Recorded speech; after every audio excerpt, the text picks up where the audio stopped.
this edition of Sightings, everyone loved Skipper Parker. That's why his murder was as shocking as it is mysterious. Now, a psychic may have information that can help solve this horrible crime. He knew who did it. How do sacred sites around the world help heal body and soul? I got in more trouble than anyone could ever imagine. It was called Project Blue Book, and it continues to raise more questions about UFOs than it answers.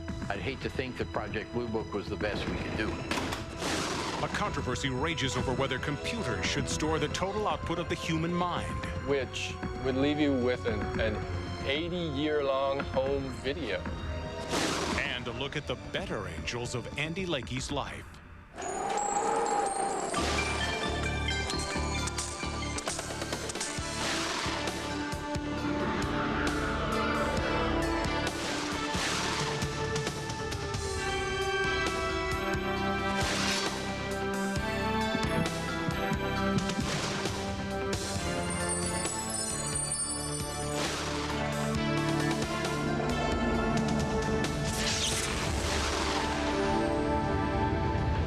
Welcome to Sightings. I'm Tim White. A teenage life cut short, a senseless murder, no witnesses. It's a story told too often in the news. The names, the faces may change, but the family's grief and law enforcement's frustration never change. In North Carolina, where the brutal murder of Skipper Parker remains unsolved, his parents have vowed to try everything before they give up. Will it be a psychic detective who finally cracks the case?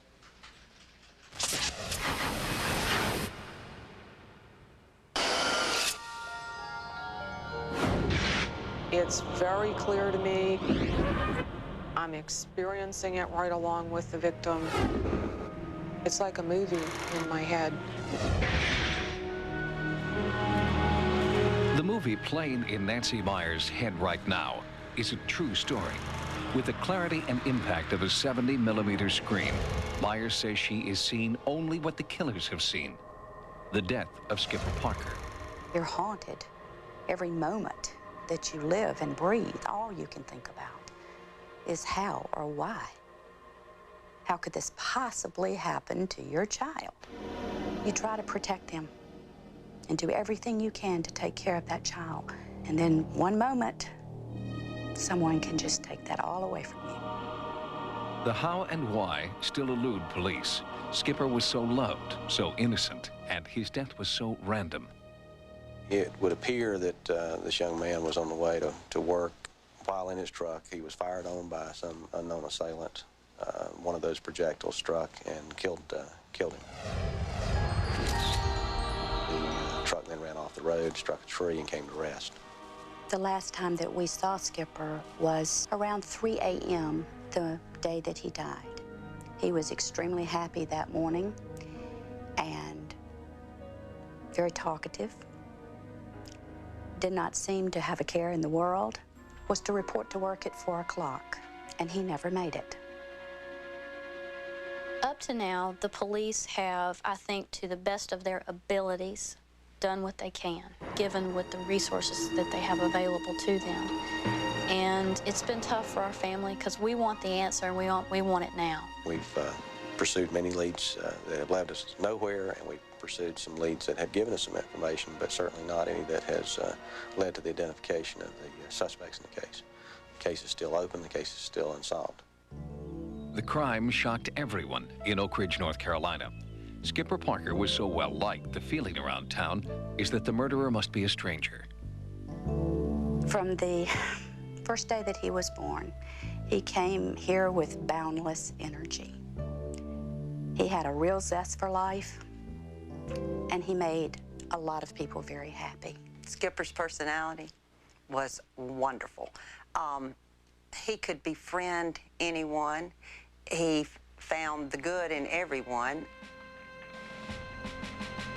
Skipper had just graduated from the Oak Ridge Military Academy, where he'd risen from the rank of private to captain in less than 2 years. He thoroughly enjoyed the regalia, and he enjoyed the camaraderie and the brotherhood of the Corps. He did very well. Greensboro, North Carolina homicide detective John Barrow had been working the Parker murder for several months before Skipper's family asked Nancy Meyer to join the investigation. They were impressed by Meyer's track record. In 20 years as a psychic detective, Meyer claims she has provided new leads in 90% of the cases she's been asked to investigate. I hope that Nancy Meyer can pick up something that they're missing. A clue, a vibration, whatever it takes to solve this crime.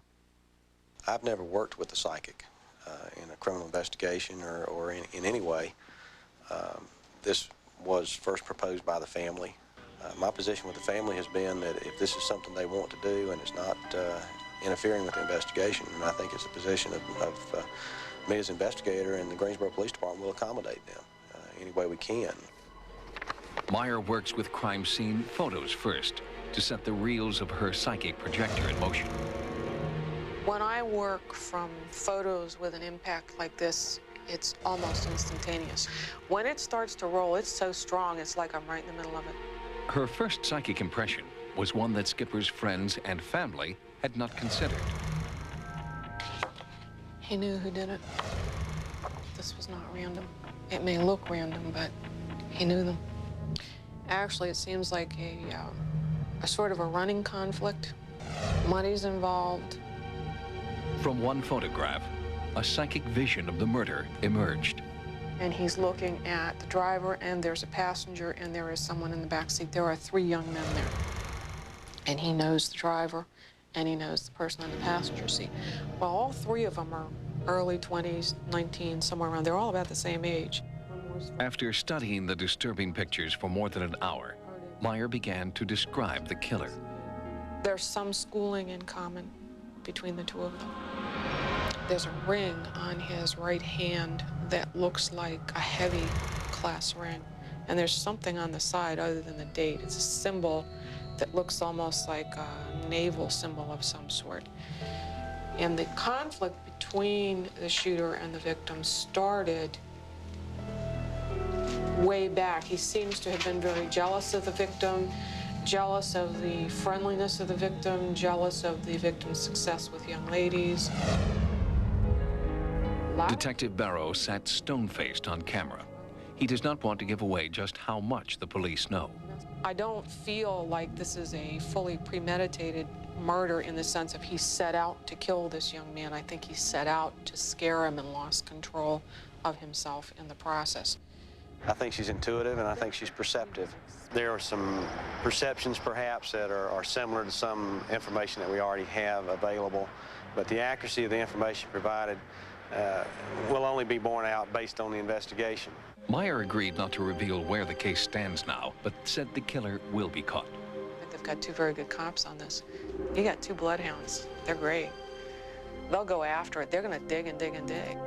And Nancy Meyer was also able to reassure the Parker family that their youngest son was blameless in the brutal attack.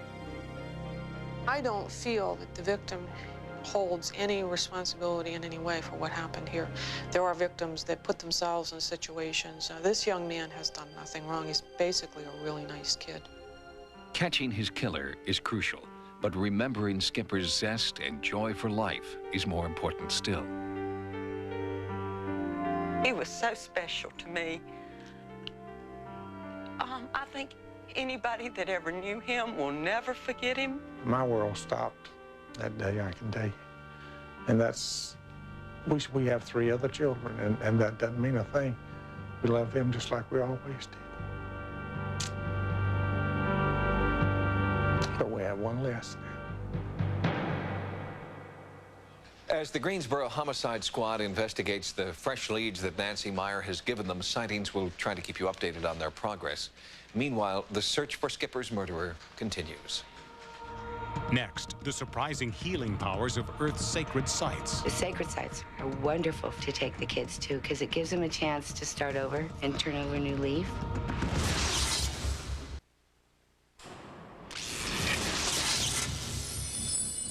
Teachers who work with troubled kids know that the only rule is that there are no rules. And as so often happens, programs that were once tried and true just don't seem to work anymore. Perhaps that's why new and controversial programs that expose teens to the paranormal are gaining a foothold in the classroom.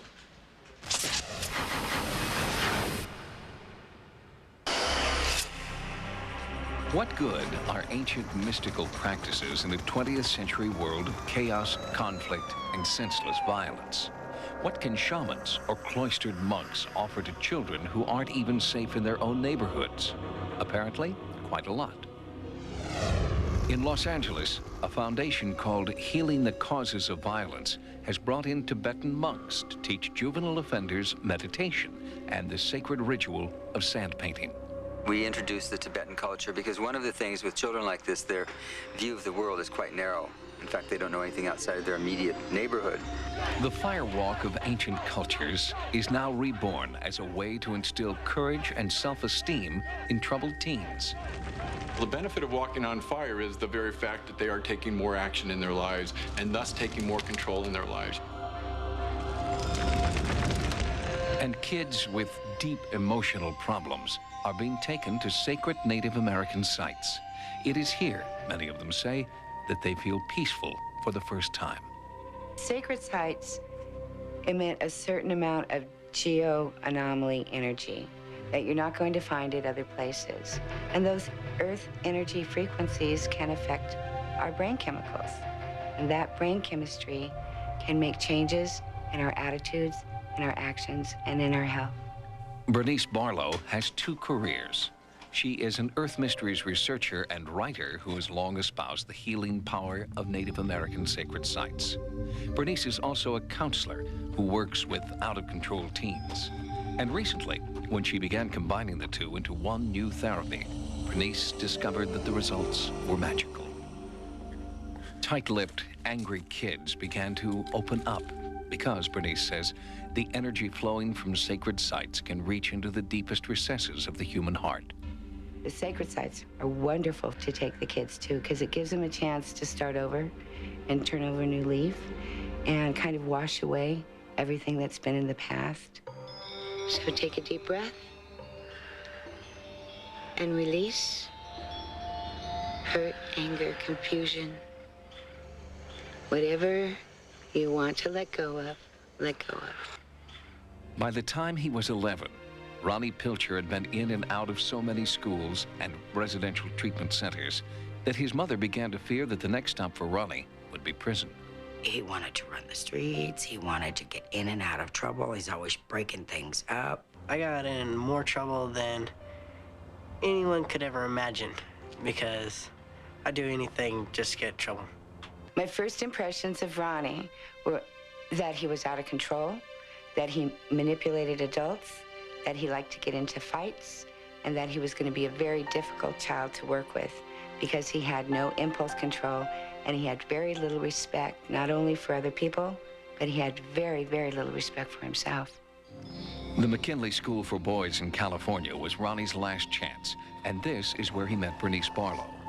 She brought him to this sacred site and showed him the ancient rituals that Native Americans used to ease pain and heal themselves. Make sure all of our rocks are in perfect alignment. And when everything is in line and everything is balanced, things work much better. He found through the earth and through the medicine wheel that he could not only find identity and belonging, but that he could learn life lessons. The American medicine wheel, like the Tibetan sand mandala, is used to teach and to focus thought.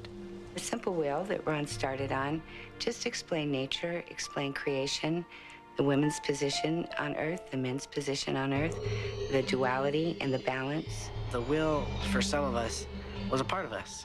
No matter what, we would be there, and it would listen to our problems. And if you had open ears and you could listen real better, it would tell you what to do about it. Ron used it as a visual. He could actually see on the ground, as the stones were placed out, where he was on the earth and what position that he was supposed to take. He works 8.5 hours. 8.5. He works 8. Dr. Jean Quinn has been a teacher and educational therapist for over 40 years. She believes Ronnie has benefited from Bernice's non-traditional approach. Bernice's program was an all-encompassing program. It included everything that children learn in school, not just taking in all of what children need to learn, but also administering to the needs that the children have missed out on. Some Earth scientists hypothesize that sacred sites emit resonant waves of electromagnetism, a kind of natural biofeedback that can calm the mind and relax the body. Bernice believes that this may be why her students can meditate, think more deeply, and speak more freely here than in a classroom. Think of all the things that you want to let go in your life. And just like leaves on a tree, just watch them float down to the earth. The Schumann resonance will eventually cause the body to slow down and get in concert with the earth resonance. And that's where the kids find control. That's where they find creativity, and that's where they find themselves. What sacred sites have done for me is getting to know my inner self instead of approaching my outer self and doing what I usually do, violence. Ronnie's progress has been phenomenal. I see the changes in Ronnie at the sacred sites. He becomes more spiritual. He is more in control. And Ron in control is a child that has a great future. A great future. And as Ronnie begins community college, his progress is being echoed by other teenagers exposed to the sacred rituals of the past. It did wonders for me in manners of respecting other people. The sacred sites are a source of energy much greater than you can ever think of. Since his exposure to the Sacred Healing Program, Ronnie Pilcher has formulated a plan for his own future. First, he plans to finish college, then enlist in the service. Ronnie tells Sightings that his ultimate goal is to become an Army medic so that he can dedicate his life to helping others. Next, getting inside Area 51. The astrological signs of the times. And later, re-examining Project Blue Book.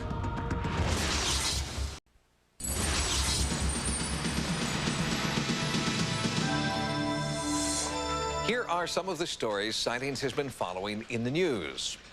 It's known as Groom Lake, Dreamland, Area 51, a super-secret military installation where, many people believe, extraterrestrials are being held against their will. After years of speculation, finally, you can peek under the veil of secrecy via your computer.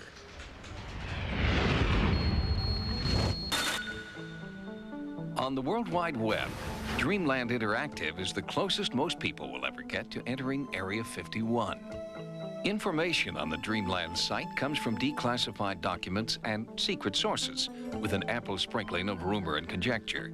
Longtime UFO researcher Ernie Green has designed the site to resemble a virtual Area 51, where users can explore and then discuss UFO projects.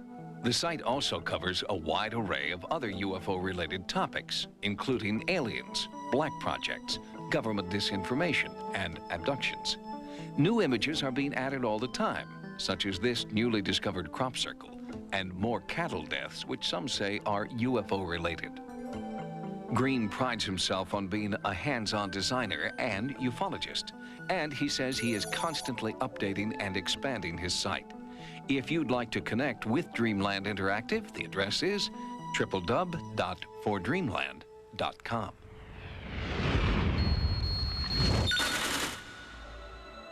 In Phoenix, Arizona, the release of a new book from world-renowned astrologer Noel Till takes prophecy and prediction in a whole new direction. In Predictions for a New Millennium, Till has compiled an unusual collection of birth charts, but these don't chart the future path of any individual. Rather, the future course of nations. Nations have birth data. They are born just as individuals are. We have an imprint placed upon us by the time, date, place of our birth. This portrait becomes your personality, your list of potentials, the dynamism of your presentation to your future. Critics charge that Till's predictions are based on a pseudoscience more relevant for comic books than world leaders. But Till's traditional research methods and computer simulations do seem to give him an edge. There's nothing supernatural about it. It is a method of measurement. It's like projecting stocks, or predicting the weather, or a doctor telling you about the prognosis for a disease. In the past, Till has impressed even his detractors with accurate predictions about the fall of the USSR, the Gulf War, and the Arab-Israeli peace accord. As an astrologer, I know the past feeds the future. And we were able, in studying the past in a special humanistic way, to come up with the themes that will change the world. Till predicts that China will dominate economically and the U.S. will dominate politically. A president will die in office near the turn of the 21st century, and Till believes that the year 2005 will be the most dramatic in the history of humankind. 2004 and 5. The United States has a tremendous probability of making contact with outer space intelligence. And Till says this contact will redraw the boundaries of not only the cosmos, but of Earth, and that a new age of global accord will emerge. We'll have more stories in the news next time. Now, here's what's coming up as Sightings continues. Operation Blue Book was the government's only official investigation of UFOs. I don't think they want the public to know that they don't have the answer for it. So maybe that's where this conspiracy idea comes from. Find out why it's raised more questions than it's answered.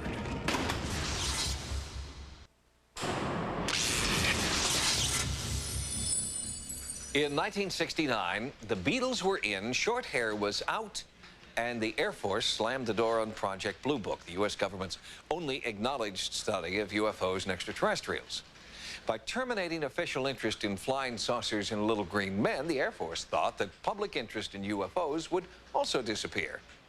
It didn't, and it still hasn't.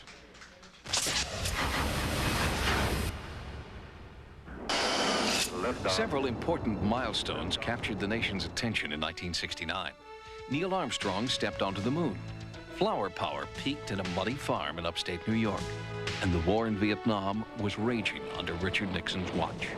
And on December 17, 1969, few were aware that the Air Force, with little fanfare, terminated its 22-year-long Project Blue Book.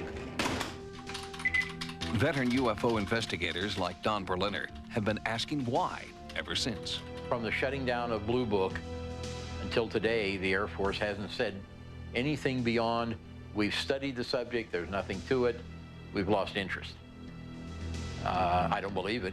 Berliner believes that the military has covered up the UFO reality from day one, ever since the very first sighting the Air Force examined, Kenneth Arnold's disturbing saucer sighting of 1947.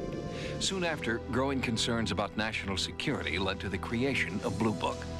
Since the Air Force has the responsibility of protecting our skies, if there's something flying around, they better know what it is. Because there was fear initially that they might be Soviet. As the program grew and additional sightings were investigated, they suddenly decided, well, there is a possibility that these things are from extraterrestrial origins. This didn't go down well with the higher-ups. They wanted everything explained, no matter how it was done.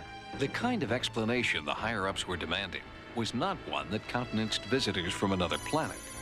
This was never more evident than in 1952, during the infamous UFO flap over Washington, D.C. Despite solid radar returns, Blue Book said it was either weird weather or a misidentified weather balloon. Hundreds of reports showed the data and the explanation have no relation to each other. A typical case, two military pilots chase something that looks like an aluminum 50-foot disc.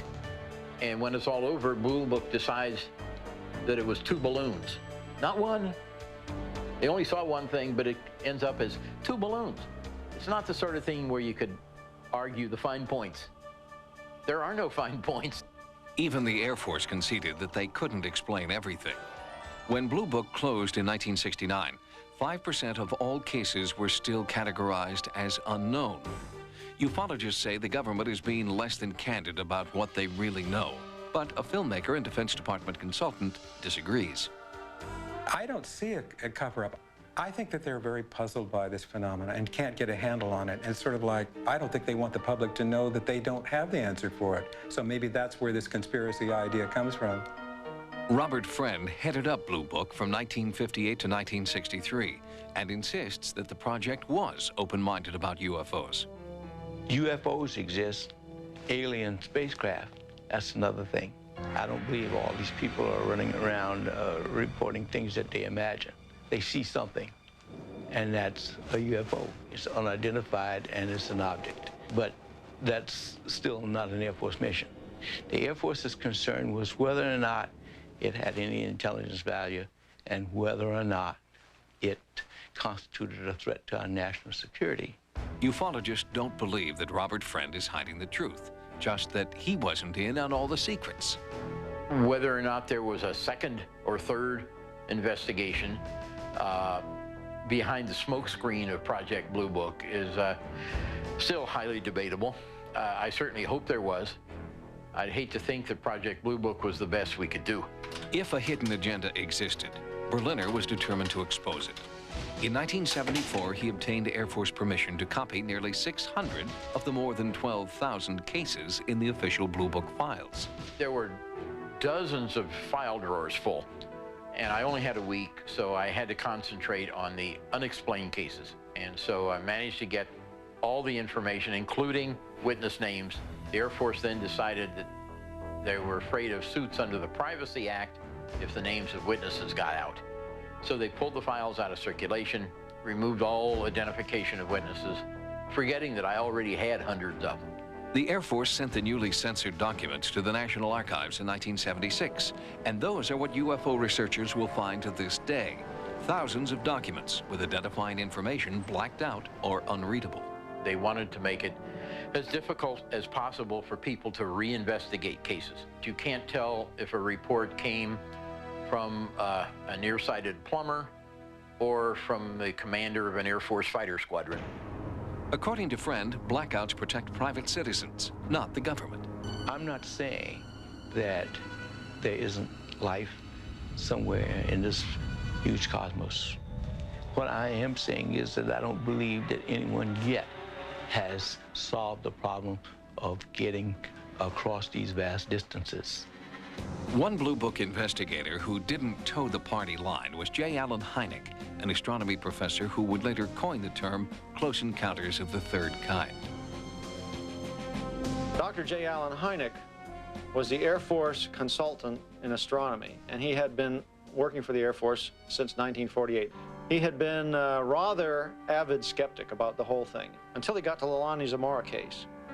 In 1964, Lonnie Zamora reported that an ovoid spacecraft had landed near Socorro, New Mexico. It was a pivotal case for a lot of skeptics because Zamora, a police officer, was such a credible witness. And his report was followed by more reliable sightings all over the country. So many, in fact, that at Hynek's urging, the Air Force commissioned its first scientific UFO investigation. And the University of Colorado took the contract for about $500,000 and studied it for about 2 years before they issued their report. And then when their report came out negative, then the Air Force said, okay, we're out of the UFO business. Hall believes the panel was intentionally misled and that their report was an elaborate ruse and a defining moment in UFO history. Stanton Friedman defines it as the moment the government alienated millions of its people. Most people think most people don't believe in UFOs, even though all the polls have consistently shown not only that most people do believe in UFOs, but that the greater the education, the more likely to believe in UFOs. The legacy of Project Blue Book is that the Air Force could have done a terrific job of investigating thousands of potentially important UFO cases, but didn't. A ton of information was ignored. But the information is out there, somewhere, and we all have the right to see it, ufologists say.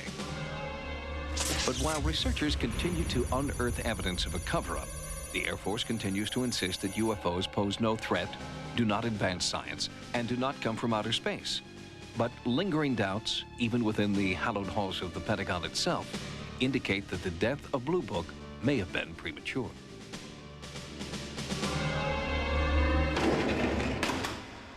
In 1969, an American citizen inquiring why Project Blue Book was dropped likely received a form letter stating, quote, "There is no evidence to indicate that further investigation of UFOs is warranted," end quote.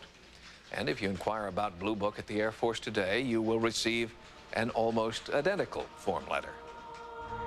Next, how computer science will make it possible to store a life in cyberspace. We're not talking about recording consciousness, we're talking about television.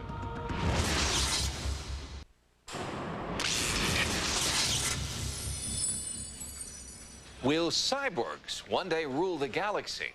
Researchers at British Telecom have already conceived of a device that makes a future world of human replicants a distinct possibility.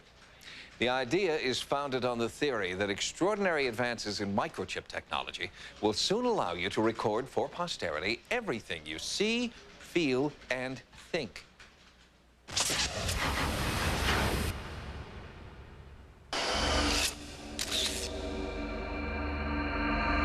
At birth, it was implanted. Now, at death, it is being impounded. Doctors are removing something from this man's brain that contains a recording of every moment of his life. It's installed in a computer, and now that computer, controlled by the human brain, will live on forever. This is not a science fiction movie. It is the future.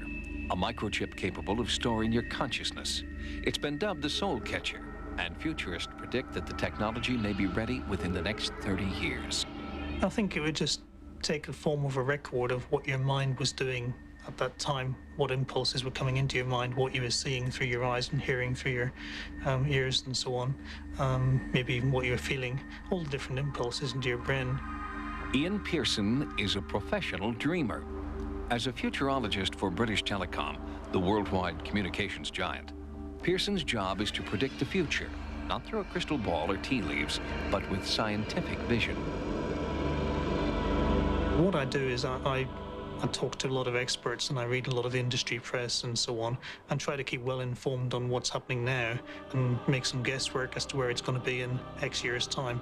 Pearson conceived of the soul catcher after figuring out that the sum total of an 80-year-old's consciousness equals 10 terabytes, 10 million bytes of computer memory.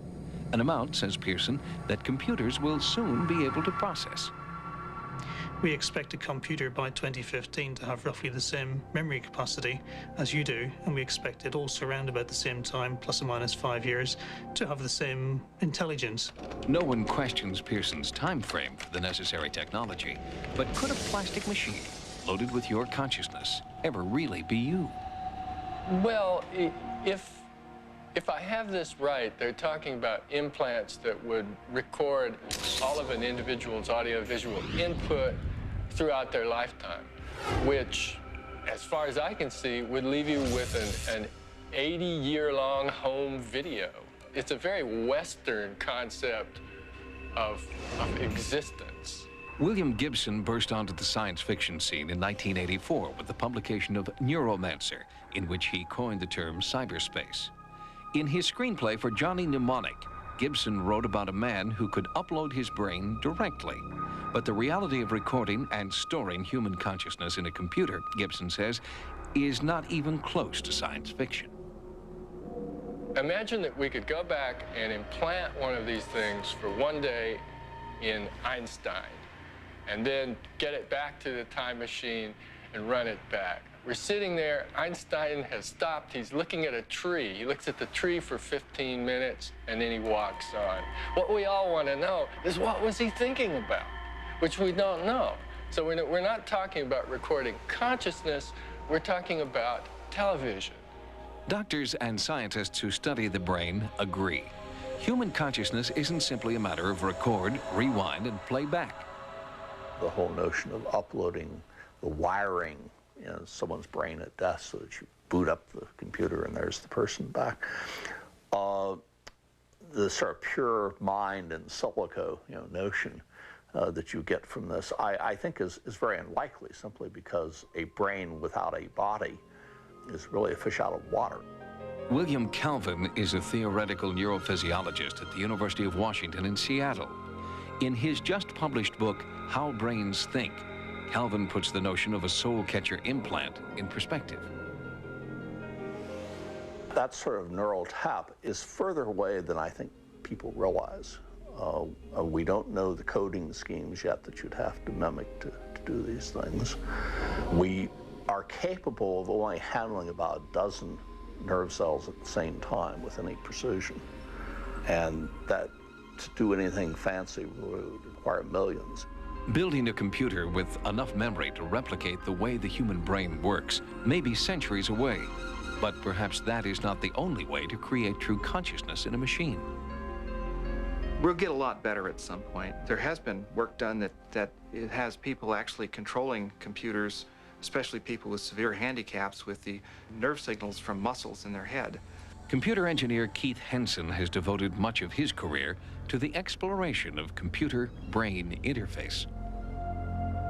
As nanotechnology comes along, we'll be able to tap into what's going on in human brains, being able to actually, if you will, eavesdrop on the connections that are being made between nerve cells. And something very close to telepathy will exist between human beings and their computer counterparts. Nanotechnology is a newly emerging field of engineering that's working toward building machines smaller than a single human cell. In lay terms, instead of putting your brain in a computer, we'll have the ability to put a computer in your brain. But does an essentially battery-operated brain without a body equal immortality? I would define relative immortality as some sort of ongoing consciousness for me, as opposed to those models in which, say, my consciousness is downloaded into something else, which then becomes immortal. But I have to stand there watching it walk away, and I will subsequently die. So personally, if they can't continue my consciousness from in here, from this point, it's not immortality. While it is true, as William Gibson says, that we know very little about the essence and the mechanics of human consciousness, it is also true that figuring out what makes us who we are is not beyond knowing. It's very difficult to know exactly what people will do with such kinds of abilities. I think that we are far less than a century away from, if you will, almost transcendent humanity. People that are so far above us in their ability to think and to comprehend and to understand the universe that's around us that it will be very difficult for them to even relate to our era. It should be emphasized that right now, soul catcher experiments are still at the theoretical stage. But the ethical implications of human testing need to be addressed now. We should start to formulate an ethical standard for microchip implants before computers decide for us. Next, the angelic mission of a former drug user. Instead of going home and doing a line of Coke or drinking a beer, I wanted to create my angels.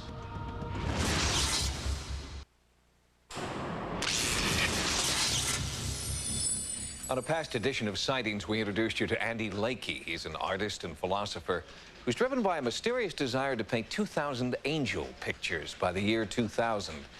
A visit with Andy today finds him still in his studio, but also on the streets, helping kids stay off drugs. He's developed his own unique program because Andy once walked that dark road himself and knows how to fight back and win.